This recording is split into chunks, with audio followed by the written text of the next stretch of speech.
Welcome to another episode of Management Muse. I'm your host, Cindy Baldy, and this is my husband and co-host, Jeffrey Tumlin. Yellow! Welcome to the podcast where we try to inspire better work performance. Thanks for listening.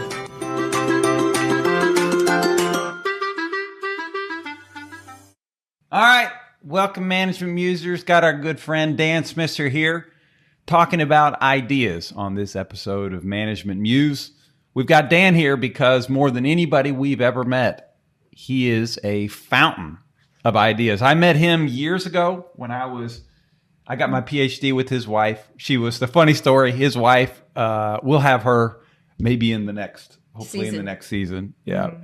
But when we were getting our degrees together, we would every year have the awards banquet, and I would sit next to her, and she would go up, and it would be like best paper, Amy Schmisseur. Best grad student, Amy Schmisseur. Best teacher, Amy said. She would have all this hardware, and I would just tell her, here, I'll hold some of that because I don't think I'm going up. Well, and there are many things that I like about Dan, but one of the things that I like on that long list is that he's very comfortable with women. Yeah. And very strong women. And so, I never feel like I'm offending or stepping on Dan. He just goes with it. Yeah. So I always appreciate that. Then that's all because of Amy, I think. Or maybe you picked Amy because you're good at that. I'm not sure. I had some good women mentors along the way, even in Austin, and some women that helped me when I started my first business, needed to get out and sell for the first time myself, who were very encouraging and helped me to network and so on. And so, no, absolutely, that's a great compliment, and thank you for saying that. Yeah, it's true, and I don't feel that way about everybody. I ignore a lot, but thank you. Yeah, Dan's. So we'll go. I think the first business you're talking about was the business of capturing company stories. Was that the first one, or you're thinking about a different one? Well, Jeff, I've been doing this now for 20 some years, and so we have had a lot of businesses to start up, but I had an idea soon after I left public accounting, because I did my first 8 years in public accounting, which was very formative for me as an auditor, and never would have thought of myself as an entrepreneur, but during that .com era in Austin, everybody starting businesses and helping a lot. I did come up with my first idea and started a business, and it was really around trying to help companies preserve and capture their history as strategic communications. Yeah. And so I dabbled with that and had the idea for a high growth business. It quickly morphed into more of a consulting business. And then, I found that, writing and developing long form books maybe wasn't my strong suit. I certainly hired editors and people to be part of that. But when I would sit down with executives, a lot of times I started working on their other problems and trying to help them work through some things. And so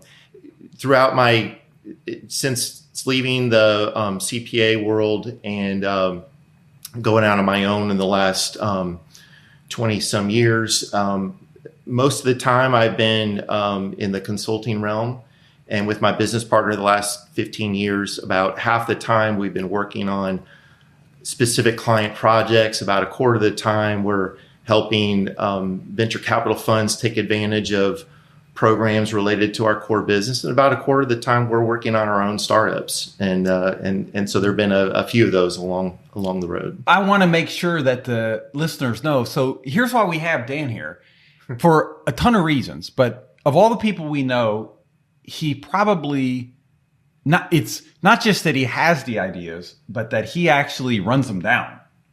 But he has really good ideas too. Yeah. And bad ones too. Well, maybe, but the ones that we hear about, you sit there and you listen to Dan and you go, oh, that was so obvious. Yeah, that was and a brilliant yet idea. We all missed it, which that is brilliant, right? That's... Well, look, you do come across a lot of things. And I think, first of all, I've been fortunate in what I do that I have time for creative moments. I'm rarely under a hard deadline, and I don't have, class schedules like my wife has to do, or I'm, Amy's a teacher. Yeah. Our professor. Yes. And so I do have time to think and dwell on things. And I do, I guess the process, when you first have an idea, the first thing you need to do is, if it's a good idea, probably someone else is already working on it. And that's the first thing you'll do is Google search and try to find who's already working on this concept or this idea. And then the second thing is to look at, what are the fatal flaws? What are the things that, why isn't this in the marketplace? I want to go back to your number one, because I think a lot of people feel like they have to be first. And yet we were talking about this in the car last night. When you're first, sometimes you can be too far in advance. Yeah. And so it's really not the worst thing to Google search it and find other people are kind of working on it. Yeah, absolutely. In fact, Netscape, I think, was the 8th internet browser. There was one developed at the University of Kansas that went nowhere. I think Amazon was the 16th online bookseller. And so, yes, it ultimately is about execution. And yes, there are a couple of startups I've had that were probably too early. And I think the business we just mentioned at the outset today with the new AI technology and the Wikipedia and all the different things, that business would be so much easier to execute today than it was when we started it in 2000. Yeah. So you can be ahead of your time. So many businesses in the dot-com era, brilliant ideas that the computer technology wasn't advanced enough at the time to really make it efficient. Today, it's very possible. I wanted to chime in on number one, because I think that's like a big myth about having to be first. But you got through two. So Googling, having the idea and Googling, and then what was the second? Well, then you have to really work through the development and how would you get it to market and how would you price it and how and there's so many nuts and bolts, so many levels to it, and along any step of the way, and also understand that 99% of startups ultimately fall way short of their objectives. Yeah. And just because you don't have a successful business that goes all the way doesn't invalidate what you contribute and what you're capable of. A long time ago, I decided, when I wanted to be out on my own and step away from the life as a CPA, that, I realized that I may never have the idea that generates tens of millions of dollars in personal wealth and what we think of as the successful entrepreneur.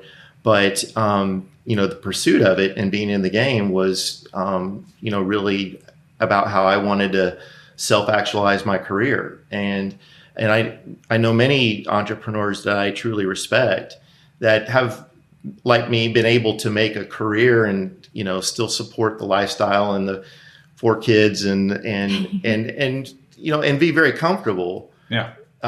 Without being able to buy the private island Sure. And so, I think you start off knowing that the odds are deeply stacked against you, and there's many other careers that are like that. How many? I live in Nashville, and we're surrounded by musicians, people with guitars, and they know, that the odds of them being the next Taylor Swift, or even somebody who gets played on the radio is very small. Yeah. Yet they pursue it for the love of what they do. There's a professor somewhere in Florida, I forget his name. I think it's Scott something. He wrote a book a number of years ago called The Myths of Entrepreneurship. Mm-hmm. And one of the things that Dan's already talked about was embedded in this guy's book, made an impression on me, is that we think entrepreneurs are people who in their dorm room drop out of college and then they're off and running for the rest of their life. But in fact, most entrepreneurs actually have another job.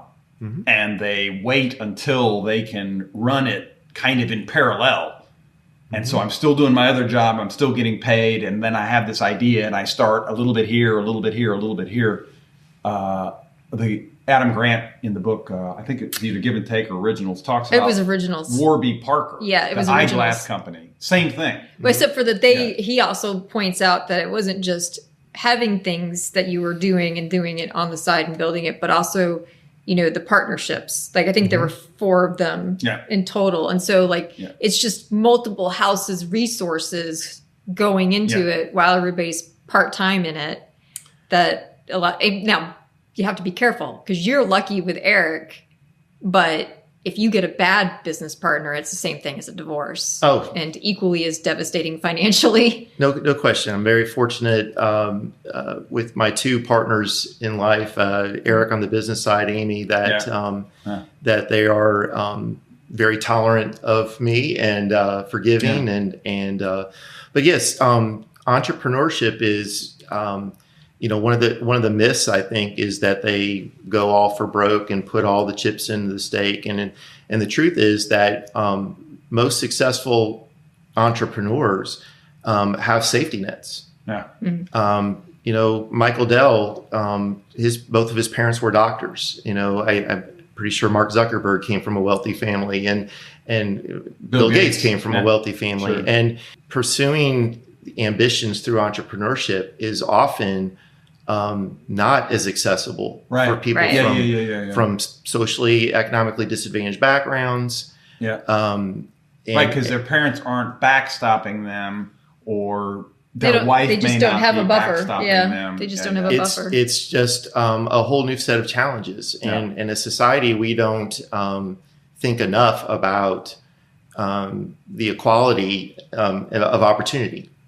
And so, unfortunately, venture capital is a very elite industry. It's does not do very well on demographics, and it's not by any sort of intentional discrimination, but it's just, to get into that industry, whether you're starting a business or investing in businesses, it's really something that it's not a level playing field. Well, they're looking to put their money in the safest spot possible. And so the people who have a cushion and the people who've had the education are a safer bet, even though there's a high failure rate. And even for them to get to the table. Yeah. I think for somebody to, you don't just come up with an idea and pitch it the next month.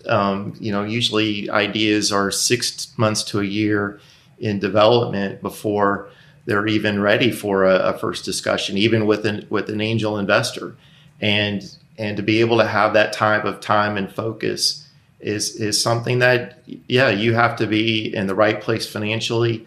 When people say entrepreneurs,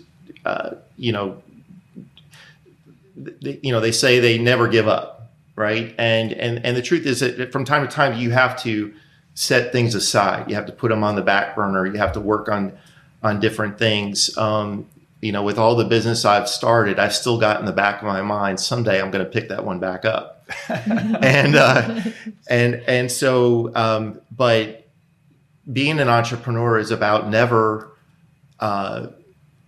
putting all the chips in to where if you fail, you're out of the game. Blowing up. You've always got to have your exit strategy, your fallback strategy, your pivot moment, and entrepreneurs and businesses, really often it's about how do I take a setback and pivot towards the new viable path.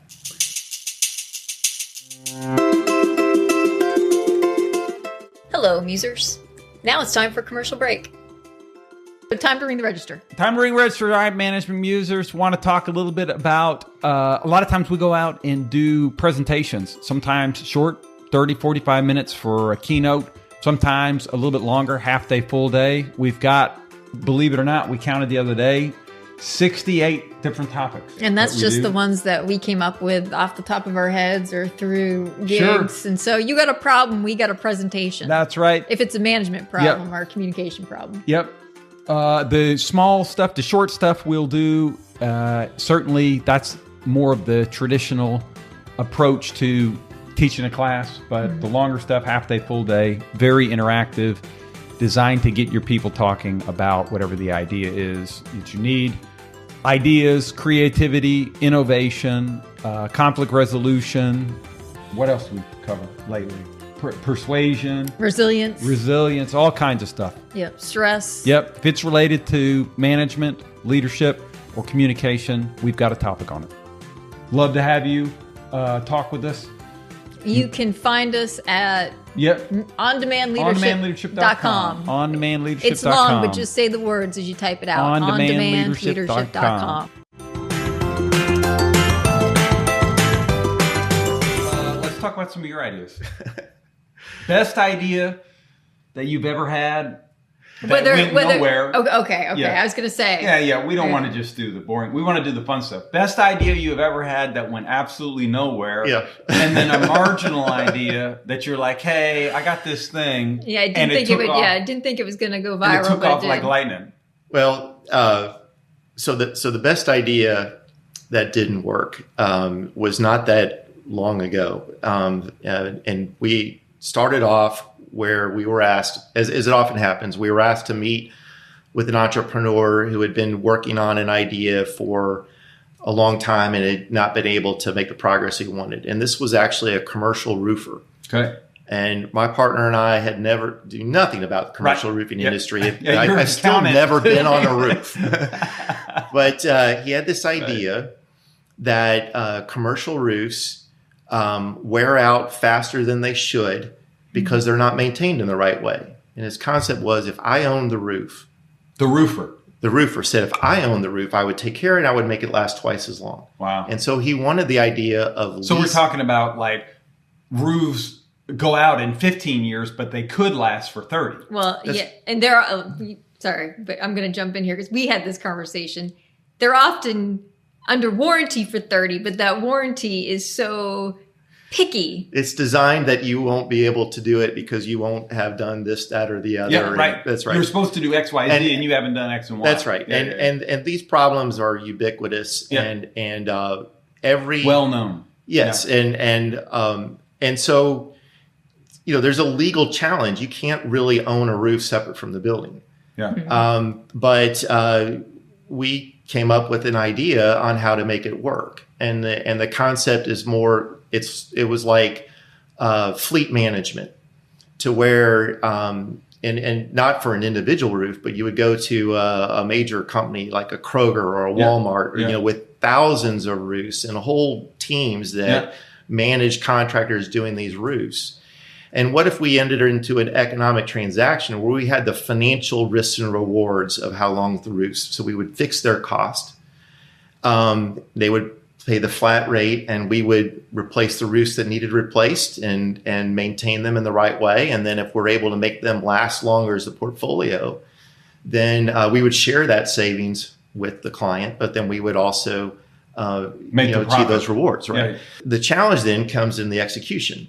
And these partners, in hindsight, probably overstated their existing capabilities as far as having data to be able to do the financial forecasting that we needed to do to sell the service. So if we're going to go in and we got to get it priced right, we've got to have we got to be able to estimate reasonably the economic value of 1,000 roofs. Yeah.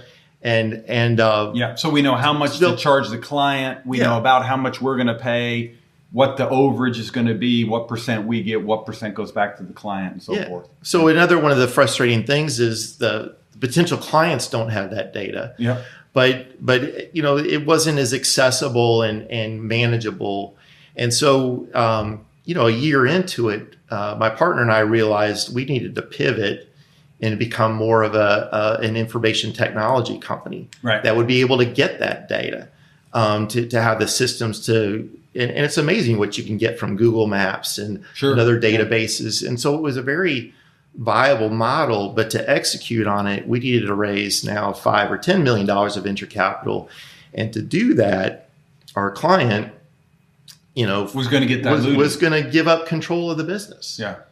Which was something that a commercial roofer's never done. He's always owned 100% of everything he's ever done. Yes. It really reminds me of like Walmart's story, right? Like, instead of just being a retailer, Sam Walton figured out that basically he needed the technology so that way logistically they could be smarter and better than everybody Yeah, else. distribution. Yeah. Yeah. Distribution. We're not a retailer. We're a distribution network. Yes. And that allowed them for a very long time to have an advantage on that front because they had better distribution. They had better data because it was all tech.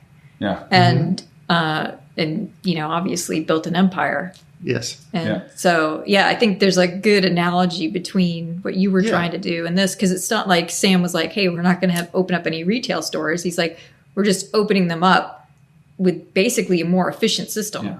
Yes. Even successful companies find points in their arc that they need to pivot. And this is, the whole Clayton Christensen's famous innovator's dilemma. Yeah. How does the successful company pivot when they realize that them technologically innovating to where they need to go is going to cannibalize the business they currently have? Right. What about a bad idea that you've had? What about a marginal? Not a bad idea, just a marginal idea. It's something that way overperformed. Hey, I'm not sure about this. And then it just took off. So my wife her first teaching job at the University of Texas was at the University of Kansas. Yep. And so I moved to Lawrence, Kansas, and almost went back into public accounting. But I ended up going to work for the Kansas Technology Enterprise Corporation, which was a state-sponsored nonprofit, very similar to the 40-some similar organizations we're helping with this treasury program, right? So went to work with them, helping to implement a new program. And at K-Tech, they had an entrepreneur in residence who, like me, had a spouse at the University of Kansas.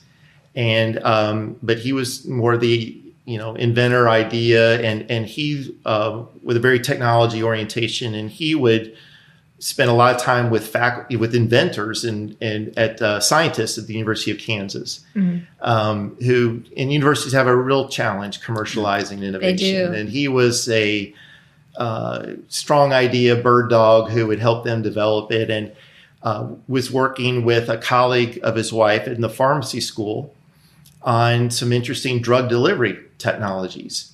And I helped him write a business plan for a seed investment for this new company called Savara that he and the partner started. And along the way, they were running into challenges and had not raised their seed capital.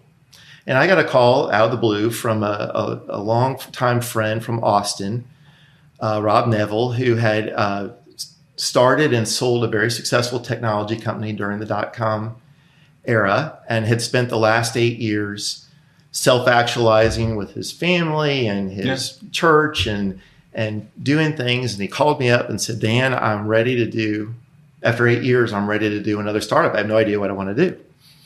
And I gave him what he now says was the worst advice ever given. I told him, Rob, because he was now 40 something years old. I said, Rob, software is a young man's game. You need to look in biotechnology where you can get patented technology and develop that. And so I sent him this business plan as one of a few things he might consider.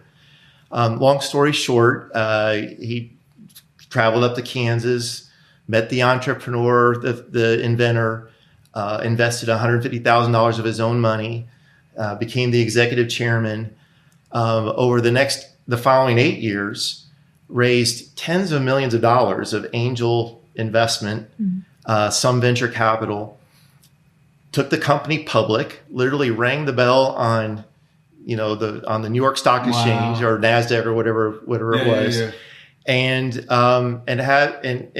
Savara is still a publicly traded company. At one point, based on this nanotechnology, it had exceeded $1 billion market capitalization. Wow. All I did was help to write first business plan and connect it to the entrepreneur who was able to execute. Yeah. Wow. It's great. You never know. You never know. What about, I'm interested in kind of a two-part question. One, if you have a process, what's your process for generating ideas? And then two, our audience is managers.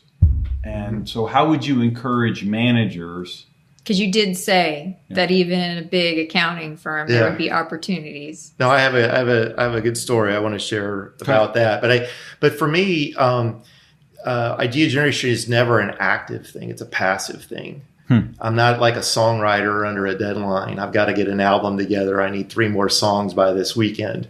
I have a tremendous amount of respect of people that create under a deadline. But for me, it's never that type of activity. It's constantly, while focused on the day-to-day executing, client service projects, having the time to read everything from politics to news to technology to venture capital to, other things, trying to be generally aware of a lot of things. Wow. And then the ability to connect dots. And never been formally diagnosed as attention deficit, but I'm pretty sure I fit all the criteria. And one of the things that's known about people that are attention deficit is that they can be very creative. And it's because they're thinking about, they can't just think about one thing. They're always thinking about multiple things. And then the ability to, to see something and then think through analogy about how it might apply differently or do different experiences. And so fairly early in my career in public accounting at Price Waterhouse, and I was very fortunate. I worked in a relatively small office in Cincinnati, but in a relatively young managing partner, Craig True, and they had a good culture. And I don't know that this was ubiquitous throughout the firm, but the culture in the Cincinnati office, except for the super, super big clients, but most of our clients, if we had a client meeting, all the staff were involved in the client meeting. If we were on the road and we went out to dinner, everybody went. Yeah. And so you were, listening to the managers and partners talk about problems and things like that. On the technology platform, before I had my first email account, we had Lotus Notes. and the way Lotus Notes worked was you didn't get everything in your one inbox. You subscribed to different boxes that and I subscribed to a lot of them. Probably more than my peers, and I just wanted to learn about things. And one of those boxes was emails that managers or partners would send out saying, hey, we've got a client with this issue. Anybody in the firm know about this? I'm in my second or third year. I've got no business. What do I have to contribute? But I'm reading this stuff every day because I'm learning from it. Mm-hmm. And one day, an email came out from our mergers and acquisitions team, and they were trying to sell an HMO. Yeah. And I had a client that had that wholly owned a patient home health agency. Yeah. In the same market in the Northeast. And so, and this client, was often would buy businesses and even into similar markets, and they would buy a business and grow it and then sell it. And they were always in the market for an acquisition. And so I went to my manager and said, hey, I think our client should look at this HMO. And not just, because, look, one of the challenges they told us about the home health agency was getting insurance to pay for it. Yeah. Right. Getting doctor referrals. Yeah. Well, what if the HMO could be a supplier of these referrals, right? Smart. And so he takes it to the partner, and I don't hear anything for a while. And then one quarter, I got the quarterly client service award for the firm. And the partner wrote the story, and I saved it. I looked it up, and he basically said, hey, Dan gets the idea for this is what happened. He had this idea and he saw the strategic fit. And I was kind of like, that's crazy. But, we always wanted to tell our clients our ideas just to let them know we're thinking about it. Yeah. And the way he wrote it, he said the client at first yawned, but then they started looking into it and became enthused about it. They ended up putting in a bid to buy this HMO. Now they ended up getting outbid. Yeah, yeah. So they didn't get it, but they were very happy that the staff accountant put these dots together. Yeah. And so Amy and I got $150 gift certificate to Morton's, which at the time was able to buy two dinners. Yeah, it's a big deal, man. But culturally, the managing partner involved the team. Everybody, and in informal things like the eating out in a restaurant, which he wanted us thinking about things that were above our pay grade because someday they would be our responsibility. Yeah, I like that. And then the idea of, I'm not going to shoot down the idea, even though I don't think it's going to work, because it might. And the ability. So I've always felt that in addition to having a mind that works by constantly putting information in and then passively, from time to time the dots connect or the lines connect, but then also not being, never being afraid of looking stupid. Yeah. I wasn't going to say it that way, but I do see, because I don't think you look stupid, but I do see that, like, in your stories, you shop this stuff around. Like, you think that you might have a dot to connect, and you are out there and you're pitching it. I'm not saying that, there aren't people I don't want, I mean, because yes, there are many times you have to be comfortable with the idea that the majority of people that hear it are going to think, well, that's never going to happen. Yeah. And it's a good point about we're often wrong, and we don't have to be right all the time. Our topic here about ideas is a lot of our ideas aren't going to be any good. Some of the ones we think might not be any good turn out to have legs. Sometimes the ideas we think are never going to work are the ones that work. And the ideas that we think, this one right here, this is what we should get behind, turns out a few months later, can't execute, whatever. Yeah, something happens to it. Hello, Musers. Now it's time for commercial break. We're going to talk to you today about our 360 product. If you are looking to develop your people and want them to have a good assessment for where their leadership skills stand, we offer a 360 product that helps them get there. We include that with at least 2 sessions of coaching. Yep. So that way they can have us go over their results and make a plan for how they're going to improve on certain topics. And then we can do an end of the year 360 to demonstrate that they've actually made improvements where they wanted to make improvements. Yep. Knowledge is power. Nobody ever gets blasted. Occasionally you'll get... Well, you get some candid feedback. But it's not... Yeah, people are sometimes afraid of this, the 360s, but it's probably one of the most powerful developmental tools that we use.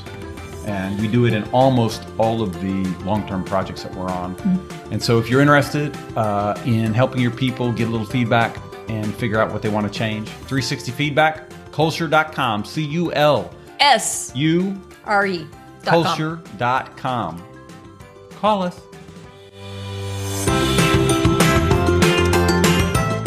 Tell them your origin story. About which one? How your company first started. Oh. Well, and he actually knows this. And so, you know this. Amy, Dan's wife, and I had been a part of a program at the university of training people to improve their presentations. Mm-hmm. And we knew many of the people doing this work were making good money doing it. And so when I was ready to go off on my own, when we had built up a tiny little bit of a base to where I could actually do that, I'm like, all right, let's go all in on this presentation effectiveness. And so that was the whole website. I called in all kinds of favors from my family to get brochures printed. This was back in the day, right? And so got these beautiful brochures for presentations. You had a beautiful website. The whole website is about presentations. Which was a family member who did that for him too. Yeah, calling in favors. And we've never made any money on that. Not even a nickel. We nothing. Never could make that work. Nobody ever called for it. The only calls we got. We've done it like for free for one of our clients, but we still never get paid for it, even though other people have been paid for it, even though we were seeing people getting paid for it, even though we got paid as subcontractors for it, even though people love how he presents. Never got a dollar. And what the calls we did get, people were asking me, they were like, well, why don't you do leadership anymore? And I'm like, well, I still do leadership. And they're like, well, I looked at your stuff and it's only presentation. And we've got a spot for a leadership guy for a conference. And I wanted you, and I'm like, wait, And so we actually had to create a second website for leadership stuff. And that's what we started making money in. And then we had to blow up that communication company to be much bigger. Right. Than just, in fact, I don't even think if you look on our website today, there is no presentation. No, there isn't any. And that was my entire business plan. We're not keeping Well, you've had a successful pivot. And, that's right. Yeah, crazy. But you never know. And so let's do a roll up now of the things managers can do to encourage idea generation. And so one is encourage people to kind of read widely and experience widely in whatever the company, whatever the industry is. Yeah, and have a little slack time. I think, and obviously it depends on what it is that they're doing, but people need some space. Yeah, a little white space to be able to think. Yeah. There was and I don't remember who wrote it, but it was an HBR article that talked about the importance of like basically having like either a side hustle or a hobby, and how that actually sort of facilitates potentially, new ideas. Yeah, absolutely. Yeah. And then within the team, making time to learn about those things. When if you're not getting together with each other. Yeah. I think one of the challenges of the pandemic and the Zoom life is there's not enough time, to sit down and learn about people and their other interests and how things, again, might connect. Certainly in the treasury work that we're doing this time, it's been 100% by Zoom. My partner has made one trip to DC. We used to go every quarter. Yeah. And so, having time over dinners and time between meetings when you're just learning about people and sharing your stories and experiences. So I think people have, a lot of potential that's often untapped. And then, I think so, and then just the third thing is, having that environment where no one is really afraid to share an idea because of how they're going to feel you'll react. And it doesn't mean that you're not going to hear a really bad idea, or why it'll immediately occur to you why that wouldn't work, or why the client would never go for it, or whatnot. But, how you then communicate that, can be done in a way that they will bring another idea to you, or it'll be done in a way that you'll never hear from them again. And it's certainly you want to be encouraging. What other wisdom do you have to share with our audience, mostly managers, about ideas? Yeah, I think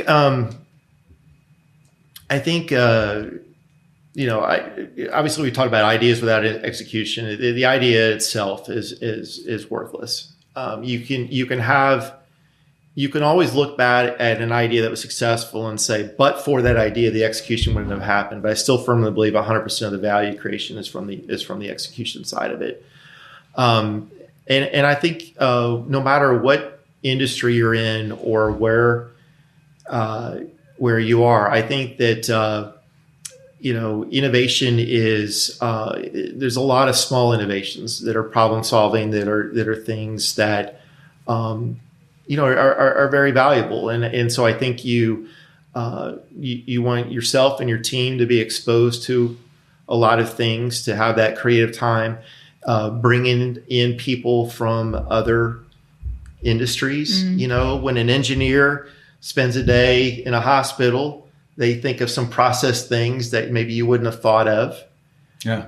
And certainly you can go the other direction. And I think people in healthcare, I know people like to think they don't communicate well. I think they communicate a lot better than a lot of people. They in other just have industries. a harder communication environment. Well, yeah. they absolutely do. And they have customers who are going through probably traumatic health issues with a lot of emotions and things like that. And so it's a very difficult environment. And so you can take their skills and transfer it into a less difficult environment and find out that they communicate really well. Well, and I think one of the things that you're saying here is one of the cheats to not having ADHD is to bring in people who have an expertise in a bucket that you're not in, and then you may be able to, through conversation and an experience, find that bridge that means that that's right. You create the Circus Soleil. If you're in accounting, you need to walk the factory floor. You need to get on a roof. Sure. And you need to go have lunch and hear things that you wouldn't normally come across. And so we've talked about some of the things that managers can do to try to encourage more good ideas. Don't plan all the space so that there's no free time for pondering things. Read widely, experience widely. Don't shoot everything down. And I just want to say, too, that with the planning for the space, I think that is a weakness for managers in always trying to prove their value, that they sometimes find ways to be constantly busy, which may not be the best use of their time. It may not be the challenging stuff they're doing, but they always want to be busy. Yeah. And not only are they not developing the people underneath them when they do that, but they're also basically making it so they have no time to think where they might come up with ideas. So 110% utilization is very suboptimal. We're going to give you the last words, Dan. Is there any final piece of wisdom you want to share, or something funny that's happened along the way in your work? I just want to say that, in your career, you're never going to always be around good people, and you're never. And there's some people that are going to disappoint you, and there's some people that you're running across that are going to do you dirty, and I've got a list. But I think success is very much around surrounding yourself with the right people, being that right person for other people. And I certainly have enjoyed our relationship over the last 20 a long time years. Never. I love to tell this story. When my wife was pregnant with our first kid, and she was still in grad school, and the due date was at the end of January, and if she didn't teach the spring semester, she was going to lose her insurance, and there was consequences, and so Jeff taught Amy's class for 6 weeks as she had the baby, and so on. So we were able to keep her insurance, and wouldn't let us pay him for it. Wouldn't take anything for it. Just did it. And those are the kind of people that are rare, but when you find them, you try to do things for them too. Yeah. And he did. Fast forward 10 years, I'm trying to make my business work. Cindy's taken a job to try to help give us a little more bandwidth to do that. And Dan's in the Denver airport, and he sees one of the most successful, prominent, well-connected men in Nashville. Last name of Frist, by the way. Yeah. So that billionaire family. Yeah, billionaire. Very successful himself. Yeah, very successful. Yeah, great guy. Doing something on a much grander scale than I was doing, but that maybe I might be able to contribute. And so Dan, at the time, had his own business ideas, had all kinds of stuff he could have asked this guy for, but he walked over in the Denver airport and pitched this guy on my idea. And the guy said, yeah, sure, I'll talk with them. And I got to fly out to Nashville and got feedback from a billionaire. The very instructive feedback just at the time I needed it. And so, Yeah, it's good people over time have advantages that, it used to be if you weren't a good person, you could hide, but the internet, social media has changed all that. Well, I think it's actually a lot like what Adam Grant writes about in Give and Take, that at first it may seem like the takers are winning, but over the long haul, the strategic givers actually win the game. Now, you have to be a strategic giver because the takers will take everything a giver will give. Yeah, sure. And so you have to be strategic about it. But it's this idea that, if you're somebody people feel comfortable and safe with and feel like you're competent in something, that they'll gravitate towards being part of it or helping you. Mm-hmm.